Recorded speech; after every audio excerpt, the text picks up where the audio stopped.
samosirdo, aroro aku samosirdo. Iro asalu satongingo toku salelingo luku pujibo. Iro asalu satongingo toku salelingo luku pujibo. Isido pusoki paraneki aku umaki. Assalamualaikum warahmatullahi wabarakatuh. Salam sejahtera untuk kita semua. Om Swastiastu, nama budaya. Hello guys. Masih Nyak Kleo di sini, Nyak Kleo. Haji Muhammad Ejar Juli, sarjana teknik. Hari ini saya sedang di kediaman Pak Gubernur untuk ramah-tamah guys dalam rangka silaturahmi Idul Adha. Namun guys, saya di sini sedang ada menghadapi suasana goncangan-goncangan sedikit guys. Ini kakak kami nih. Saya di sini Nyak Kleo yang tergabung dalam The14. Inilah dia guys. The14. Keceplosan The14. Ini kalau di The14 ketua Panglima Datuk Sikumbang dan kupu-kupu malam guys. Halo guys. Saya Nyak Kleo Mualim, Haji Muhammad Ejar Juli. Ini katim kami guys, katim. Taulah katim, kalau di polisi katim itu ketua tim. Tahu nggak kalian guys? Assalamualaikum. Bung Arifai Tamunan yang juga hari ini sebagai wakil bupati bakal calon wakil bupati Labura. Mudah menang guys. Amin. Gampang masuk ya.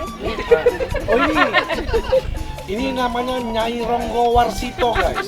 Nyai Ronggo Warsito. Hai guys. Nyai Ronggo Warsito. Ini ada mak kami satu lagi. Nah, sini dulu. Hai guys. Astaga. Itu tadi iklan guys, iklan. Ada rekam. Dan inilah guys yang mengendalikan Sumatera Utara guys melalui partai yang berlambang pohon beringin guys. Assalamualaikum. Nakoda namanya guys, digoncang-goncangnya pohon beringin tuh, hancuan tuh pun berjatuhan. Jangankan orang.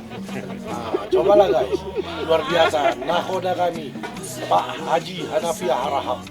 Assalamualaikum. Jadi kami hari ini guys bersilaturahmi di sini guys. Ini kakak kami nih, yang cantik, ahli lingkungan guys, dan juga prestasinya ada yang luar biasa guys. Dia memenangkan pertarungan di UNESCO, menjadikan Danau Toba itu sebagai geopark dalam UNESCO Global Geopark.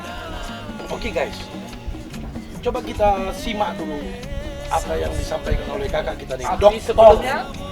Tapi sebelumnya, cukrip, subscribe, like and share to everybody. Oke guys? Jangan lupa loncengnya, tombol loncengnya. Maklum lah, biar keren dan biar top sedikit, biar top. Apa kabar Kakanda? Nah, salam corona, gini dia. Kabar sehat. Kabar sehat. Kabar sehat. Sama nyai. Nyai. Kabar sehat. Jadi Kakanda, bagaimana sih Kakanda dalam pertarungan merebut geopark Danau Toba itu? Coba ceritakan sedikit sama pemirsanya Kleo guys. Saya khusus berbicara tentang geopark Toba Caldera UNESCO Global Geopark. Dicapai dengan segala kekuatan, segala tekad, segala ketulusan hati dan ilmu pengetahuan. Harus menyatu dia.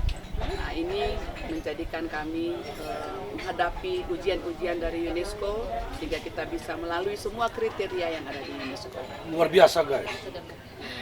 Namun ini mohon supaya di 14 juga mendukung nih, supaya nanti bisa menghimpun semua kemitraan-kemitraan supaya bergabung sehingga tetap mempertahankan di 4 tahun ke depan.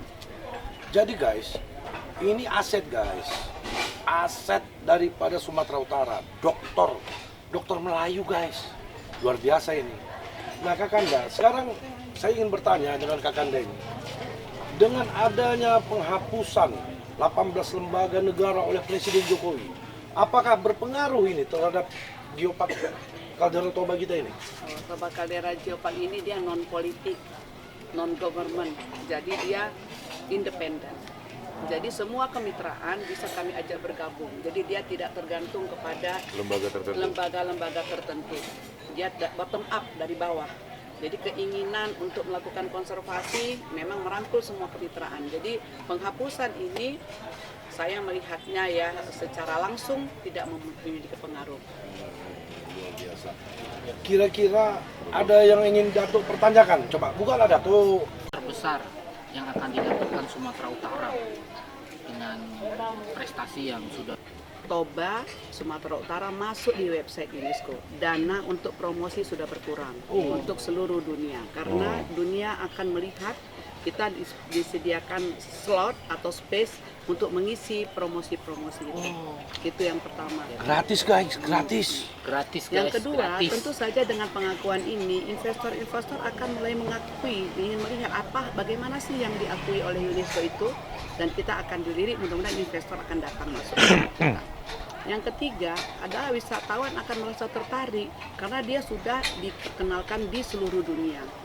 Nah, yang keempat adalah timbulnya kekuatan dari masyarakat sendiri, dari kita sendiri untuk melakukan pemeliharaan atau pelestarian konservasi di sini, sehingga dengan adanya ini akan timbul geoturism dan meningkatkan pertumbuhan ekonomi masyarakat. Sekarang kita tanya dulu sama Katim kami. Dari segi sosial politiknya bagaimana? Silakan Pak Katim. Ya, sebelum sosial politik kita lihat, Geopark itu seperti yang tadi disampaikan Ibu Dr. Hidayati, ada perjuangan yang panjang. Sumut juga sudah punya Perda Riparprop. Perda Riparprop itu yang bagaimana untuk mengeksekusi tentang kepariwisataan yang ada di Sumatera Utara. Geopark ini adalah salah satu ikon yang dijual. Jadi kalau role modelnya sebenarnya sudah semua dituangkan di dalam Riparprop itu, rencana induk pariwisata Sumatera Utara. Namanya Riparprop. Riparprop. Oke. Riparprop. Nah, Nah, di masa Bu Hidayati masih Kadis Pariwisata, katanya sih tadi di dalam diskusi pergubnya sudah dibuat. Tapi sampai saat ini setahu kita itu belum ada, belum ditindaklanjutin, sehingga perda itu belum bisa jalan dengan sendirinya karena pergubnya belum dibuat dan dieksekusi. Untuk Ternyata itu, Katim jauh lebih. ya saya pikir untuk itu pergub awal waktu itu adalah kawasan strategi pariwisata provinsi. baru itu. Tapi yang menyangkut tentang turunan dari perda yang sudah kita lahirkan itu, kebetulan saya waktu itu ketua pansus Itu Riparprop. turunannya tuh, Wah. ketua. Ya, maka Kita ketemu orang-orang yang berkompeten ini Nyakleo. kalau begitu berarti keterkaitan juga nanti dengan BODT segala macam, ini kan harus disinergikan semua. Jangan jalan masing-masing, seolah-olah BODT punya peran sendiri tanpa melibatkan pariwisata Sumut. Geoparknya juga ada semacam lembaga yang bergerak di bidang itu juga bisa mungkin lepas tanpa kendali, sehingga kekuatan itu tidak padu. Untuk itu saya pikir saran saya, bagaimana Geopark ini bisa berjalan dengan baik, menjadi mendunia seperti yang tadi sudah disampaikan, keterlibatan semua stakeholder ini harus betul-betul dibuat model yang terbaik, yang itu bisa dilaksanakan oleh gubernur kita yang kita cintai, Edi Rahmayadi. Luar biasa guys and geyser ya. Kalau saya menyebutnya guys and geyser. Ada guys, ada geyser ya. Jadi guys and geyser, ternyata saya hari ini nggak salah guys duduk di sini guys. Saya berjumpa dengan master-master ini doktor, ini B dokter, bakal dokter, dan ini B dokter juga bakal dokter. Cuman kami sama Nakhoda yang S1, Nakhoda pun udah mau S2. Aw aja alamak, oi kacau bener dah. Jadi guys, inilah dia fenomena Danau Toba itu yang hari ini memang selalu diagung-agungkan, ternyata memiliki potensi promosi gratis di dunia atas perjuangan dari Bu Dr. Hidayati. Itu catat. Nah, saya mau bertanya ke Nakhoda sedikit. Nakhoda, kira-kira ada yang ingin dipertanyakan nih sama Ibu Dokter kita nih? Ya, terima kasih guys, terima kasih. Guys, sorry guys. Oh, iya. Agak dibuka sedikit guys, biar dengar guys. Nanti tutup lagi. Terima kasih guys, terima kasih Bu Ida, kawan-kawan semuanya. Saya kira Geopark Danau Toba yang sudah mendunia itu sudah menjadi keputusan dunia. saya agak sedikit melenceng. Saya khawatir ini nggak berjalan. Kenapa? Tatanan kehidupan masyarakat setempat itu tidak disentuh dan tidak diajak untuk berkembang dan bersama-sama. Masih dalam tataran elit dari atas ke bawah. Jadi kalau mindset masyarakat yang ada di sekitar itu tidak didorong, ini mimpi indah. Mimpi memang indah, tapi sulit untuk diwujudkan. Oleh karena itu, stakeholder khususnya kepala daerah yang ada di sekitar Geopark itu harus bersama-sama melibatkan diri. Ini tanggung jawab mereka. 8 kabupaten kota yang ada di sekitar Danau Toba punya tanggung jawab yang besar agar surga besar yang dikasih Tuhan di Geopark Danau Toba ini betul-betul dimanfaatkan oleh masyarakat. Kalau tidak, kitalah yang manusia yang berdosa di Sumatera Utara ini. Pak Gubernur saya lihat sudah berupaya, tapi saya khawatir kabupaten kota tidak sama cara berpikirnya. Oleh karena itu, ayo sama-sama kita duduk kembali bersama 8 kabupaten kota yang ada di sekitar Danau Toba itu, gimana ini masa depan Geopark ini. Kalau tidak, ini hanya sekedar mimpi indah dan memang hanya sekedar mimpinya saja. Tapi saya masih yakin, bayangkan Ibu Ida, satu sekolah pariwisata pun tidak ada di lingkungan Danau Toba ini. Oh my God. Ini tanggung jawab siapa? Tanggung jawab kita semuanya. Jangan lupa seruput dulu kopinya. Oke, thank you. Cheers. Untuk Caldera Toba. Caldera Toba, kopi. Ini kopi dari Toba. Coba. Itu banyak berarti nanti potensi alam di sekitar Danau Toba itu yang bisa diangkat ke dunia. Iya. Ya, Cleo. Nah, guys, ini sangat menarik apa yang disampaikan Nakhoda tadi, guys. Sebuah objek pariwisata tanpa ada sekolah pariwisata di sekitar itu, ini mau jadi apa, guys? Nah, dengan adanya program UNESCO ini manfaatkan, Jadi ada guys. lihat ada 5 potensi, 5 super namanya. Super volcano, super big volcanic lake, super beautiful landscape, super unique cultural dahsyat. heritage, dan the super big the biodiversity. Dasar itu. 5, the outstanding value, nilai yang luar biasa di Toba yang dijual ke dunia yang dapat kita buat untuk meningkatkan perekonomian. I'm sorry ya for audience if you cannot speak English ya with my sister. Kalau Rizal Ramli bilang Danau Toba itu seperti Monaco of Asia. Kalau saya menyebut itu surga besar yang diturunkan Tuhan yang Maha Esa Allah Subhanahu wa taala kepada rakyat Sumatera Utara. Surga besar, bukan surga kecil. Surga besar ini loh surganya. Nikmati, syukuri, tapi tidak disentuh juga sedemikian rupa. Wah, bayangkan itu. Oke. Jadi guys, makna Idul Fitri ini dalam menyambut Aduh, Idul Fitri. keceplosan kurang THR-nya guys. THR-nya kurang sehingga keceplosan aja Idul Fitri. Padahal hari ini Idul Kurban loh. Keceplosan. Mana Idul Adha ini terhadap Danau Toba dalam UNESCO? Kita harus duduk bersama dengan bergandeng pemerintah, menyatukan persepsi, menyatukan kata persepsi Nakhoda. dalam membangun pariwisata Sumatera Utara melalui UNESCO.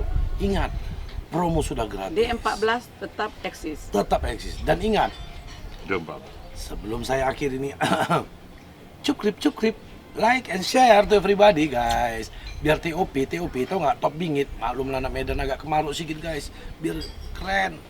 Dan jangan lupa protokol pemerintah tetap harus wash hand, Pakai masker. using masker, And stick distance. and physical distance. You know, I'm sorry if you cannot speak in English ya. Physical distance. So everybody can happy. Okay guys, see you next time, and we are sitting with Mrs. Dr. Hidayati, one of asset from Sumatera Utara. Ini harus dipertahankan guys ini. Nak kata budak cilaka, bukan budak cilaka, budak-budak Melayu itu ini harus dipertahankan lah, tak boleh dibuang. Oke guys, fastabiqul khairat, tetap harus selalu bahagia. Wabillahi taufiq wal hidayah. Assalamualaikum warahmatullahi wabarakatuh. Salam sejahtera untuk kita semua. Om Swastiastu, Namo Buddhaya.